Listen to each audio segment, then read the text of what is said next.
starting the meeting 5 minutes late, but quite frankly, it was more important to pet the puppy first, so, but we will get started.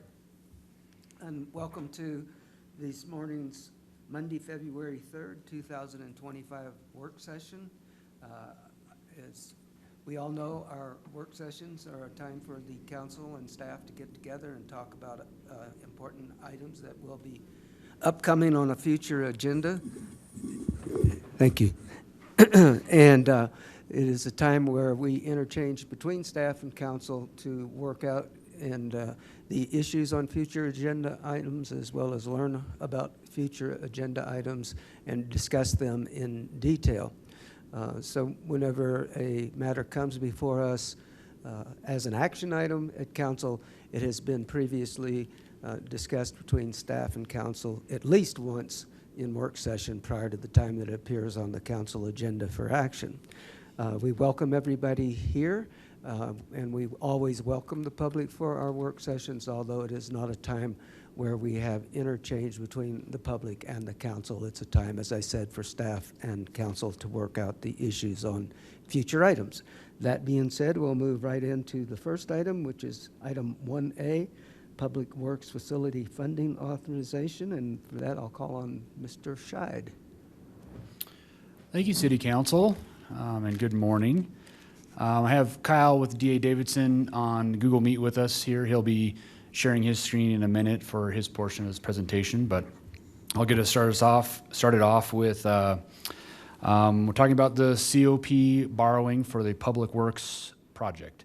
It's a project that we've talked about in several other presentations recently, but this one's kind of what we've been discussing of getting to this point of the borrowing for a majority of the project. So this will be authorized through an ordinance, which is not included in the packet yet. It will be prior to the first and second reading through those council meetings, but it's not included in the work session packet at this time. We're still putting the language together for that, so you can expect to see that prior to the first reading. As far as the background of this project, it's included in the packet. We've discussed this project several times recently, and it is explained in detail in the packet, but I didn't want to go through it all again because we've been through it several times here recently, but the packet explains it to those that they may not have been present at those meetings. But basically the background of the existing facility is it's dysfunctional in lots of ways. It's a great tool for us to use in our design process right now because we know a lot of ways not to do things. And this project also is the kickoff for the Rio Grande extension. It's also very tied to the facility project as far as access and utilities and things like that. And it's also, the Rio Grande extension's been envisioned in our comprehensive plan for many, many years. And this is finally making that last connection. So Rio Grande and the Public Works Facility Project are definitely tied together as far as design goes, but are not combined when it comes to the construction of. So that's why I wanted to clarify that. And through the recommendation here, I explained that more. But so we are designing the two currently right now. But the funding we're talking about today is only for the facility portion of the project.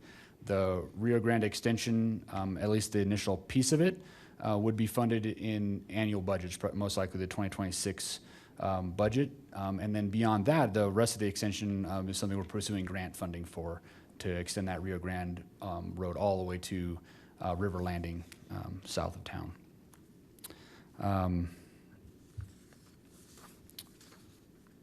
So that's as we kind of scroll through my recommendation, the end part here, getting into the project budget.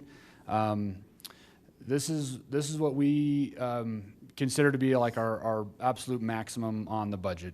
Now that we have FCI on board, I feel confident that we can really work through some of the construction costs in finding ways for constructability and even material review to help bring this cost down.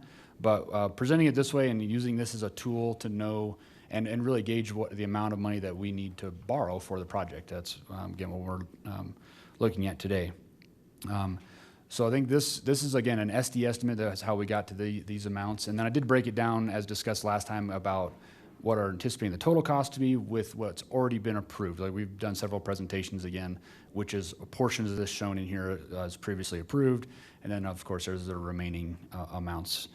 Now the remaining amounts after we get through the COP borrowing process, I would be returning to City Council with a presentation in probably July. I'm kind of projecting July, maybe August, for authorization of the project budget. So that's when these numbers are really refined down. We're at a point then that we can award contracts for this amount.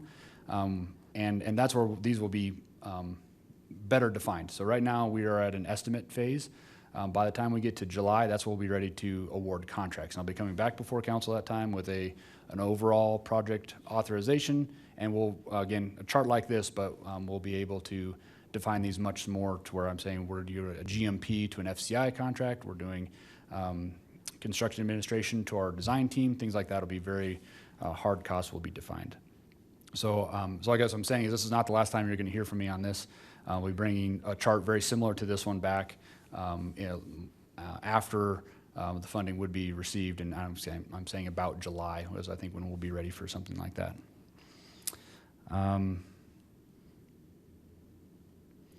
So as we look at the bottom line of about 77 million is where we're estimating the total project costs to be, and again, that includes everything from site preparation we're doing now, design work we're doing now, all those things are included in there, just trying to show an overall what is this project costing. I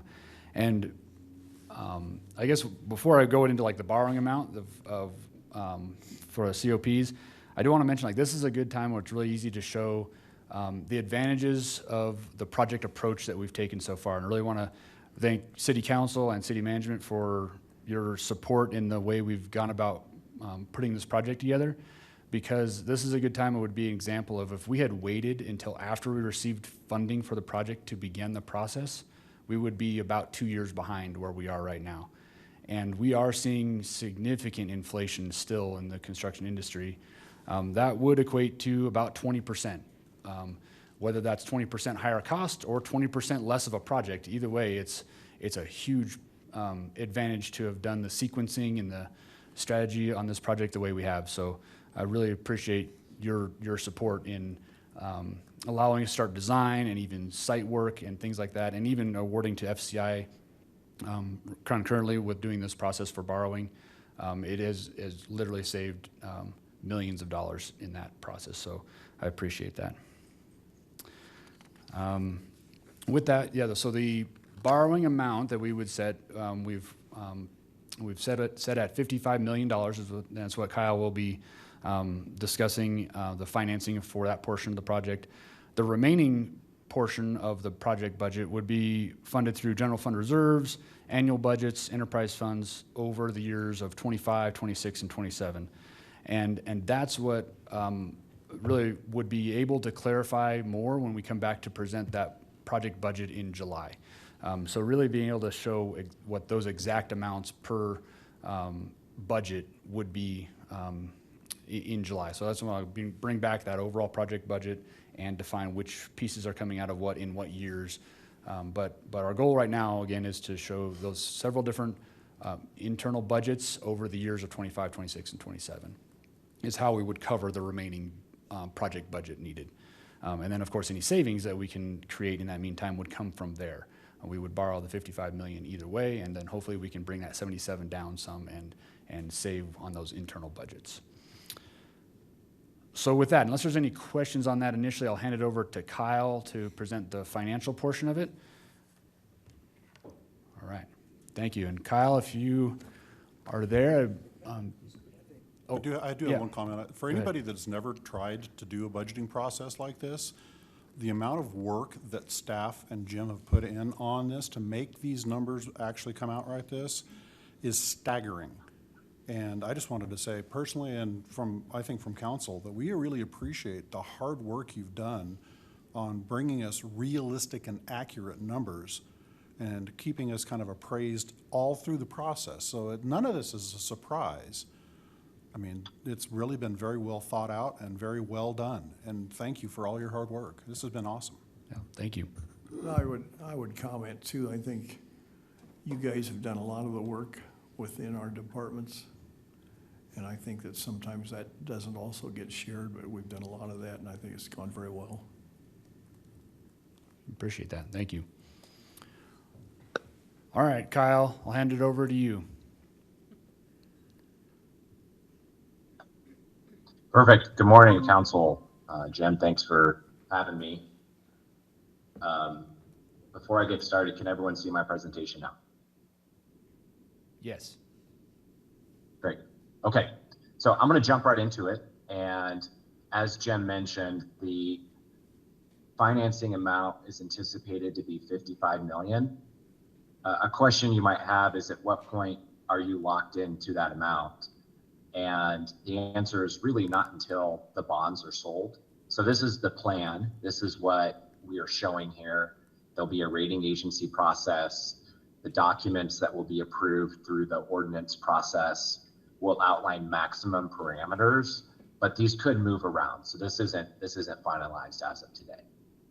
The other thing I'll point out is oftentimes when we sell municipal bonds, the prevailing yield on those bonds, if you look here, you can see the true interest cost, kind of this bold number down towards the bottom is 4.456%. And that's really based upon kind of the underlying benchmark rates, and then a little bit of a spread differential because the city borrows at, not a AAA rate, but more like a A+ or AA-. Oftentimes when we sell bonds, they're sold with a 5% coupon. That's the most standard. That's where you get the best pricing. So when we sell a bond at 5%, but the underlying yield is lower, that's called a premium bond. So you can see this premium line. That means that investors are paying more than 100 cents on the dollar for a bond. So it generates some additional project funds. So I just wanted to answer, what's this extra money coming from? That's really just because investors are paying, a higher amount to be able to purchase this bond because they're getting paid a 5% tax exempt coupon. So what we've outlined here is, based upon this $55 million par amount, a project fund generated is just shy of $58.4 million. So that's how much would be available at closing in a project account. The other thing that's worth noting is all of those funds will be sitting with the bond trustee, and those will earn interest. And so they can be reinvested in a number of different instruments. And right now the prevailing rate on that is something like 4 to 4.5%. So you're going to be earning interest at effectively about what you're borrowing at, but it will be a meaningful amount of earnings that are coming in kind of while you're spending that money down. You obviously can't spend $58 million in a day. It's going to take a while to spend that down, but you will be earning interest on that amount. We have this structured as a 30-year level payment structure. So you can see, based on these payments, the annual debt service payment is right at $3.6 million. This year's payment will be a little bit smaller just because it's only a partial year that the bonds will be outstanding. So we've shown here the principal amortization schedule, the annual interest payments that are made, and all that adds up to that annual payment of $3.6 million. Did hit on this just a bit earlier, but kind of based on where markets are today, the interest cost on this is about 4.5%. In terms of schedule, so obviously we're meeting here today to talk through this. The schedule that we've outlined with staff is for first reading to be on March 5th, second reading on March 18th. That will then put us in a position to make the preliminary official statement available to investors in the beginning of May, and price the bonds kind of mid-May and close towards the end of the month. The key dates here are really to put the first reading in process, which gives the authority to issue the bonds. At the pricing date is when the transaction is actually kind of locked in. So once you price those bonds, there'll be a bond purchase agreement that is signed, and that's when we really lock in the interest rate, lock in the terms of the bonds, and then the closing is really just a matter of kind of making sure all the documents are signed and completed. So this is the general schedule that we have outlined. As Jim mentioned, the first reading coming up in March, that's when all of the documents will be available. And I have a summary of kind of what goes into approving this. It's also worth noting that These documents effectively mirror what was done for the police facility previously. So the city has two COPs that are outstanding. One is for the public safety building, and then the second is provided some of the initial financing for Colorado Outdoors. So this is very similar structure. So there'd be a bond ordinance that is approved. This is a COP, a certificate of participation. It is a lease type structure. It is very common in Colorado. The reason it is common is first of all, it doesn't require an election because there's not a long-term obligation being made by the city. It also is very common because it provides a lot of flexibility. So instead of pledging a specific revenue source, like for instance, instead of the city pledging to make a sales tax or use sales tax revenues to make the payment, the city is simply saying during the annual budgeting process, the city will allocate the funds, whether it's from the general fund, whether it's from certain enterprise funds that are benefiting from this facility, whether it's from additional fees that are being collected, whatever those revenues might be, the city will just use those amounts to make that annual payment that I talked about earlier. So there's no increase in taxes or revenues through this process. This is truly just a tool to allow the city to borrow the funds to go build the structure and then repay it over that 30-year time frame. Because of this, there is a lease component to this where there'll be a trustee that is kind of the lessor of the building. It is important to note that regardless of this structure being in place, the city still retains fee simple ownership of the site. There's no transfer of ownership. It's truly just a leaseback mechanism to really allow this to work under Colorado state law. So there'll be a few documents on the lease side that are approved, and the indenture of trust is really the mechanism by which the city is agreeing to certain covenants to the bondholders. The official statement is the prospectus, if you will, that this is used to market the bonds to investors. These bonds will be sold in $5,000 denominations and be made available to anyone in the public. When we did the bonds for the public safety facility in 2020, a good portion of the bonds are actually sold to the local community. And we'll look to do that same process again, just make sure everyone in the community is aware that this is coming, and that the bonds can be made available. We actually have a local office just north of you, a little bit in Grand Junction. And so this would be working in conjunction with our local office, that if anyone wants to purchase and needs to create an account or something, they can do so. And then finally, a continuing disclosure undertaking is just where the city agrees that it will provide certain financial information to investors on an ongoing basis. And that's effectively just the annual audit. And the city's already very familiar with that process and does a good job of keeping investors up to speed. So last slide I have here is just what do the payments look like on the other COPs, and kind of collectively what are the payments. So I had referenced earlier this 2017 COP. This is for Colorado Outdoors. The 2020 COPs is for the public safety facility, and then the green bar here is for the new public works facility. So these are all just structured as level payments, so they kind of stack on top of each other. That's the extent of the information that I had prepared. So I'm happy to flip back to any of these other slides and talk through the information in more detail, or answer any other questions you might have. I have a couple of questions. First of all, just to clarify, when you were speaking about, excuse me, the loan of $55 million, we will draw down the full $55 million in approximately May of this year, correct? That's correct. But what you're also telling us is that because of the interest earned on those funds, even though we'll draw down the full amount, there is sufficient interest being paid back to us on that $55 million that it should cover the interest that will accrue even on the complete drawdown. Is that right? That's correct. Now, it might not be an exact one-to-one correlation. So the rate that you'll earn is probably in the neighborhood of 4 to 4.5%. We don't know exactly what your borrowing cost will be. As of today, it's roughly 4.5%. So it'll be close. It could be a 1-to-1, but if there is some loss, it'd be minimal based on where rates are today. Okay, thank you. My second question is, who will serve as bond counsel for purposes of providing the tax exempt opinion of counsel and the other matters that bond counsel would normally perform? Yes, so that's QTAC Rock, and they have performed that role for the city previously as well for the other COP issuances. Okay, do we know which attorney at QTAC will be doing that? Yeah, it's Tom Peltz and Ashley Dennis. Okay, thank you. And that's all I have for our presentation as well. So unless there's any other questions, we'll see you for first reading on it. Any other questions, council? Comments? Okay, thank you, Mr. Scheiden. Thank you, sir. Thank you all. Have a wonderful day. We'll talk to you in March.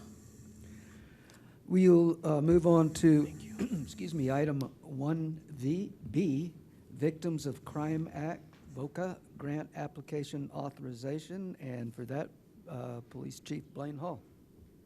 Thanks, Mr. Mayor. Come before you today to talk about permission to apply for VOCA funding, which is the federal side of funding for our victim services operations at the Montrose Police Department. Just a reminder, victim services is something that's statutorily required by the state of Colorado for all public safety agencies that interact with victims in our state. And so we split funding between both a federal grant, and that's VOCA, and a state grant, which is VAIL. This VOCA round will be somewhat interesting. We did receive a notice, just to let everyone know, from the federal government that suspended all federal funding up and until further review. However, within the last couple days, we received another notice that said we're back on. So this round of VOCA funding could be a little bit of a roller coaster ride this time, just as we kind of move through. But as of right now, our intention is still to apply for the federal portion of that funding. And so with that, I'm going to turn it over to Chantel Bainbridge, our Victim Services Coordinator, and she can explain more. Thank you. So we apply for this pretty much every year. VAIL every year. VOCA has been every 2 years until recently, where they had some funding cuts, and now it's every year. We are requesting funding from VOCA that will be half of the base salary for the Victim Services Coordinator and half of the salary for the Victim Advocate, who will work weekends once she is up and running, which should be about in March. So our numbers over the past couple years have remained pretty consistent with since 2024, which it's risen quite a bit over the last 20 years, but within the last few years it's remained pretty consistent. We have had additional, within the past few years, additional requirements that we have to comply with. For instance, we contact victims on the weekend now because they have a 48-hour bond hearing, which is why we have a weekend advocate, so that we're not constantly working all the time. Cynthia's working great. She's our victim advocate on the weekend. She's doing great. We collaborate with other agencies for an on-call schedule. So your victim services folks, we are on call 24/7, and we rotate that with neighboring agencies. So that's with the Sheriff's Office, Olathe PD. Sometimes Delta PD will also jump in and help us with calls every now and then. Total, we are requesting $56,004. VOCA will only pay for base salaries, so they won't do any overtime or on-call. So that's half of both of our salaries. And we've been pretty lucky up until now, but we've been able to maintain compliance with the Victims' Rights Act with the Montrose Police Department for 20 years that I've been here. Hopefully we continue not to miss anything. But we want to make sure that we're providing the necessary services to crime victims. And the great thing is our weekend advocate is Spanish speaking. So we're also able to help individuals who are not able to speak in English.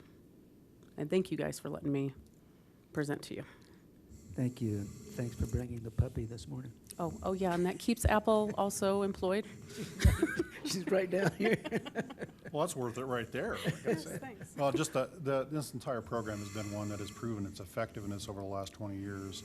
And I've had contact with your office, and it's been very professional, very well done. And I think this is a definite no-brainer. It's kind of a housekeeping thing that we have to do every year, but it's worth it every time. Yeah, we'll just hope that the recent activity doesn't impede our ability to get this. Yeah, I am worried. Under the previous administration, we were advised federally that there would be large cuts in the VOCA funding. I don't know, where that's going to go now. I know that through the state funding, through VAIL, we do expect large cuts for victims advocate funding. And so we'll kind of see where that goes and move forward. But as it stands right now, we're hopeful. Chief Hall, let me just ask you then, assuming worst case, if this is a mandated matter, then it becomes an unfunded mandate, correct? Correct. And then the city of Montrose will have to pick up the slack. Yep.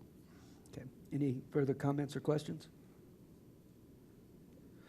Okay, thank you very much. We'll keep our fingers crossed. I was just going to ask, when he talks about picking up the slack, what are we talking about in dollars?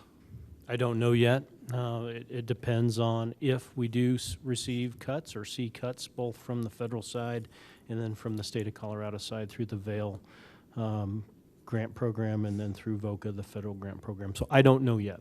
We'll know hopefully here shortly, at least on the federal side. I just read an article about the state legislature overspending last year, so there could be some drastic cuts. I've heard two sides of that. I've heard that Tabor is involved in that and that it's actually more of not necessarily of an issue that the state doesn't have the money, but more along the lines of because of Tabor, the state can't fund many of the programs that it has. So I do not know, but I do know that statutorily we have to keep this program, and the rewards for our agency, for the city, and for our victims, it's enormous. Having experienced the department's procedure for their victims advocate, I think it's a well worth program. Thanks. Any other comments or questions? Okay, thank you very much. You can stay here. We'll let you know when the meeting's over. Or better yet, I'll just bring her back to you. Bye, sweetie. I think you got to pay Chief Hall.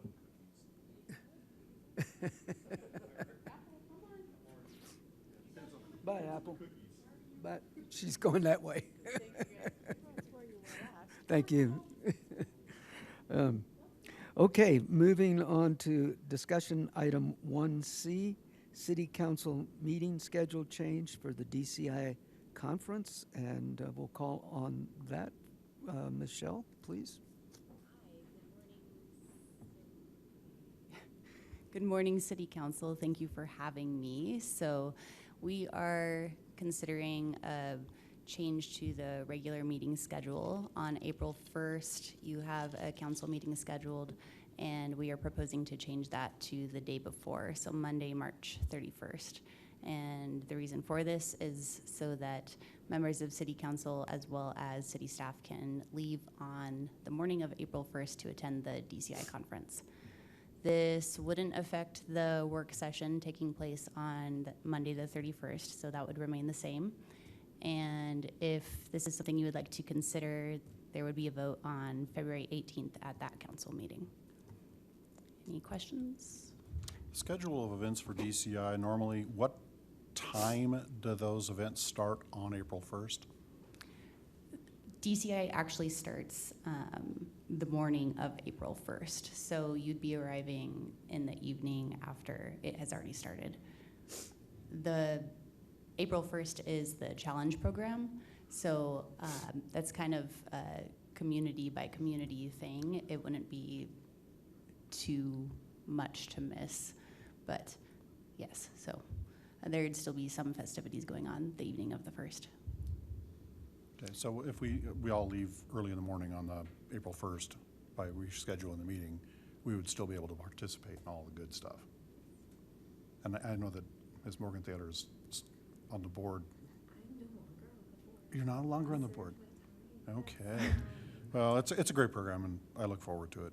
We will still get a lot of the good sessions. We miss the challenge program. We're not participating in the challenge program. So Yeah. Michelle, will you please tell our audience what DCI is? Sure. So it stands for Downtown Colorado Inc. And this conference is an opportunity to learn more about ways to improve the economic climate in Montrose and learn about what other communities are doing. And it's particularly relevant for URAs as well as downtown districts. Any questions or comments, council? Then it'll be on the agenda to change the meeting at the next council meeting, right? No, after tomorrow. Do we want this on a consent agenda, or do you want to? I think the consent agenda is fine. Yeah, that's fine. Great. Yep. Great suggestion. Thank you. Thank you. Thanks, Michelle. All right, moving on to discussion item 1D, 2025 crack seal material purchase recommendation, and Mr. Pridey, please. Morning, Council. Thanks for having me here. Sorry about that. So yeah, I am presenting today a material purchase recommendation for our annual crack seal material. This year we'll be working in Maintenance Zone F, which is kind of like Bear Creek area. Just as a precursor to how we got here, last year we did patching at that area. This year we'll be doing crack seal. And then the following year will be like movement will move in there, so we'll assess that for different surface treatments. This is one of our largest areas that we cover. It's 40.4 lane miles. The particular material we use is from Craftco, which is the same brand that is our crack sealer. So we are looking for a sole source on this material as well. It is one of the only materials that they will still view their warranty, or they'll honor their warranty while using this material. We're looking for a total of $105,000 this year alone, and as mentioned before, this was already budgeted in the 24 process under our asphalt budget line in the streets division. If you guys have any other questions on that, I'd be happy to take them. Questions or comments, council? It's always exciting when you're driving around and you're seeing the crews out there crack sealing, because it means that work's getting done. Yeah. So that's something for the public to look at, is like, hey, there's actually getting crack sealed. Nice job. Thank you. No other questions or comments? We'll move on to discussion item 1E, 2025 asphalt crushing contract extension recommendation. Again, Mr. Pridey. Thank you for that introduction. And as you mentioned, this is for an extension of an existing contract that we have with Rocky Mountain Aggregate. We are utilizing them to crush what we pull out of existing road patches or concrete, miscellaneous other construction projects that we have around the city. We'll take that material, we'll stockpile it at Hogback at our material storage site. And we will have, annually we're looking to have RMA or another contractor crush this into a usable material we can use for either fill or miscellaneous other projects. Some good examples of that are bordering Niagara or 6700 Road. You'll see some improved shoulders. We did that with all crushed material that we pulled out of patches that we do as part of our regular maintenance. We put this project out to bid last year. RMA was the awarded winner. They are looking to keep the same exact rate at $9.86 a ton of crushed material. So for that reason, we are seeking to renew the contract with them. With your guidance and permission, we are looking to have this be back-to-back, so bring this to you tomorrow night to meet some of their other contract obligations so we can make sure that we get this done in the spring. If we wait till fall, I'm worried that we might not make their schedule. So if you guys have any questions on this contract in particular, I'd be happy to answer them. I would just comment that this really is quite a savings, both environmentally and to the city, by being able to reuse these items. Yeah, absolutely. Any other comments, questions of Mr. Priddy? If not, thank you, sir. Yeah, thank you. Moving on then to discussion item 1F, 2025 vehicle and equipment disposal list authorization. And for that, we'll have Fleet Superintendent, Mr. Brandt.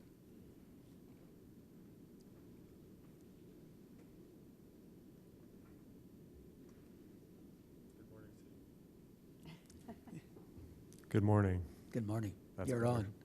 on.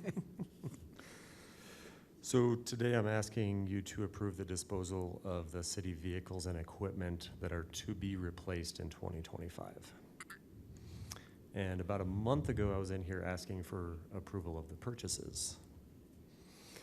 So as they trickle in, hopefully in the year that we ordered them, we will thoroughly vet the equipment and make sure they do fit our operation before sending the used equipment to auction, like GovDeals or locally Jim's auction, or even sometimes we sell to surrounding communities. The proceeds from these sales do go back into the fleet fund, and they go towards the newer equipment's replacement. All items that are disposed of are in accordance with section 1-16-5 of the municipal code. And I can go through each one of these pieces of equipment individually if you like, but we kind of did that I don't on the purchase think side. that's necessary. It wouldn't make any sense to us. But I'd be happy to answer any questions. Questions, comments, council? If not, thank you, sir. Mhm. All right, moving on then to discussion item 1G, proposed updates to the municipal code, chapter 3. And for that, we'll turn to Utilities Director, Mr. David Breeze, and our Finance Director, Ms. Shani Wittenberg. Thank you, Mayor. I'll kind of kick off this agenda item. The Chapter 3-5 of the municipal code hasn't been gone over for quite some time. We were looking at some of those things. Some of them have sunsetted and are no longer valid. Some of them simply aren't being used. And one of the things that was probably triggered this from a time-sensitive standpoint is how we administer water use by new construction. The current process is that we estimate a typical water use amount, and that is included in the builder's building permit as a fee on that building permit. With the larger commercial development, it gets a little bit difficult to do that, and sometimes we have those larger contractors don't actually even utilize that. They get a hydrant meter or something to use water on the construction that's separate from their building permit. And so actually that was in the fee schedule for 2025. We deleted that fee from the fee schedule that we charge to customers. And I can go over the specifics on each of these items. Section chapter 3-5-12 J and K. Those were simply sewer connections for some sewer extensions, and both of those have sunsetted, one in 2020 and one in 2019. So those have actually been obsolete for a considerable amount of time. Chapter 3-5-13E is the one that deals with construction water. And what we're proposing to do is just that the contractor, we require them to install the meter already. And we would set up an account in the builder's name, and at that point they would start getting monthly bills based on the actual amount of water they used, not on some estimated amount of water that they may or may not use. And then the last section that's being repealed or proposed to be repealed is Chapter 3-5-19, which was dealt with reimbursement of sewer backup claims. This was implemented a number of years ago when CRSA wasn't dealing with private sewer backup claims that may have been caused by a backup of the city sewer. They're currently handling those through CRSA now, and so this policy isn't required and hasn't been used for a number of years, in that we deleted the monthly fee probably 5 or 6 years ago, maybe even longer than that. So for public consumption and explanation, that means that there's no direct responsibility on the part of the city, but it's covered through our CRSA insurance program, correct? Yeah. So that's the first phase of the revisions that we are proposing, and these are kind of the ones that are either time sensitive or simple repeals and stuff. We will be going through a full review of the Chapter 3-5 and coming back with some additional enhancements, clarifications, and improvements in that here in the upcoming months. So for, again, clarity, this is a simple repeal. It's not a revision. It's not a rewrite. We're just absolutely pulling those out, and we'll leave a reserved category under that line item to make sure we have the ability to utilize that space again as our current policy? For the most part, yes. There is one section that was at the end of a section. I forget exactly which one it was, but at that point, you don't really need to put the reserved in there. So, you know, you can just redo it, if you will. But the other sections will be held reserved. So I always know when Shaney is here for one of these, it has financial impacts, positively or negative. But can you explain what those may be? Really, it's more on our staff as far as the construction water goes. It's really hard to track that construction water and get it turned on, especially if a CO is delayed. So it really helps us if it's billed from the beginning, and we just do a normal process as if you were buying a house. We would switch the water over into your name. You'd be responsible for that until you sold it to somebody else. So it's basically the same thing. We're just capturing the water usage more accurately. Thank you. Mm-hmm. Any other questions or comments, council? Okay, thank you both. Okay, moving on to discussion item 1H, 2026 budget calendar, and we'll turn again to Shaney for that. All right. So really, I just wanted to get your ideas on when we could schedule some 2026 budget meetings that involve you all.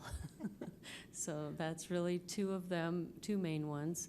There might be some others in here and there, but nothing that's as important as our kickoff meeting for the 2026 budget, which we usually do in May, and then in September, a day-long retreat reviewing the budget.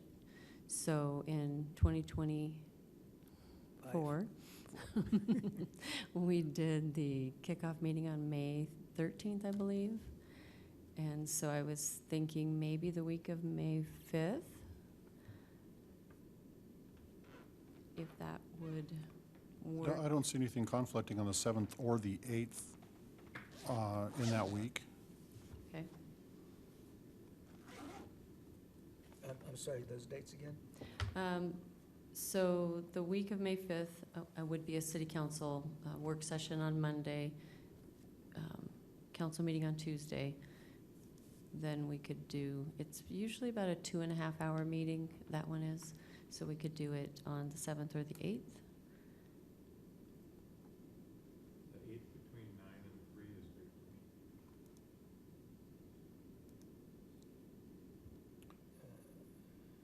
me. The 8th works for me.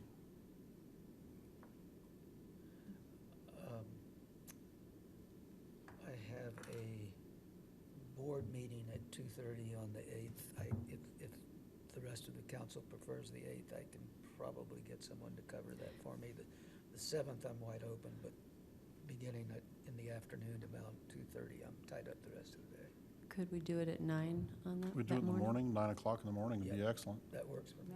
Yeah, I like that. Okay. Get it done. I'm good until 3. After 3, my class is set. Great. Oh, Okay. We'll be dead if it goes 6 hours.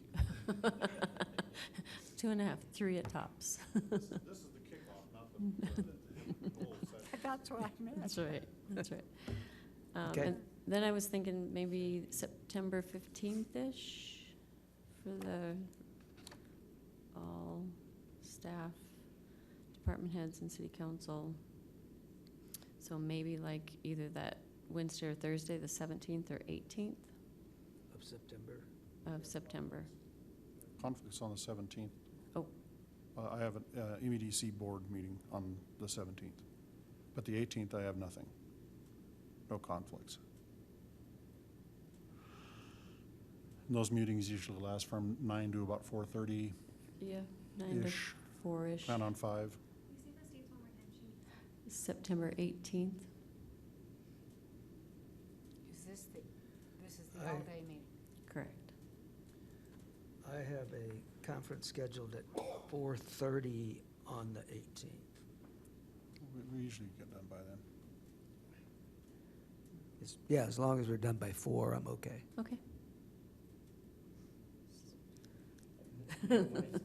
We usually do a kind of a working lunch You through do. that, so we can kind of cut some time that way. Yeah. And we'll actually give Shaney a bullwhip, so when he tries to call us back from our breaks, then we actually get back on time. I'll think about what we could do there. So tentatively, what time on the 18th would we I start? say 9. Okay. And we'll, as staff, we'll try to be concise. Yep. We'll send it. Good. Perfect, thank you. Does that work for CMO? Perfect. All right. Thank you. That's what I had. All right, you're welcome. Okay, that concludes our discussion items for the day. General City Council discussion.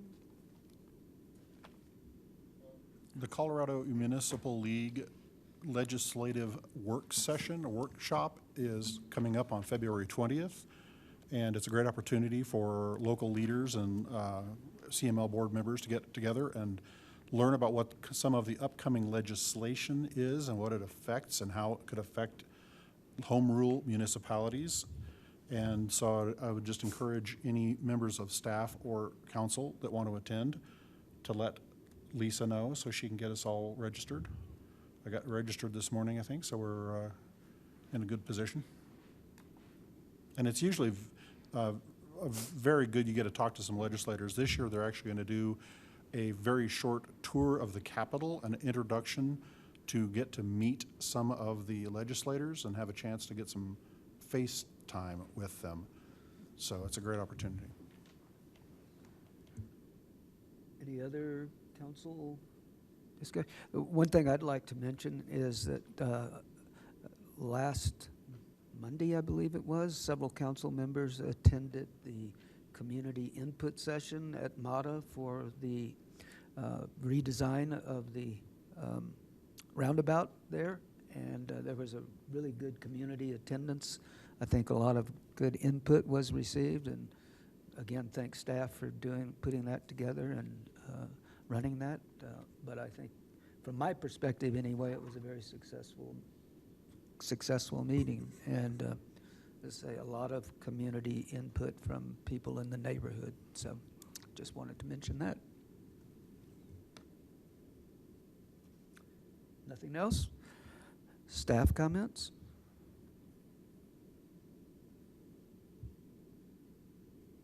Well, silence is golden. That will then conclude our work session for February 3rd, 2025. Thank you. We'll take a short break.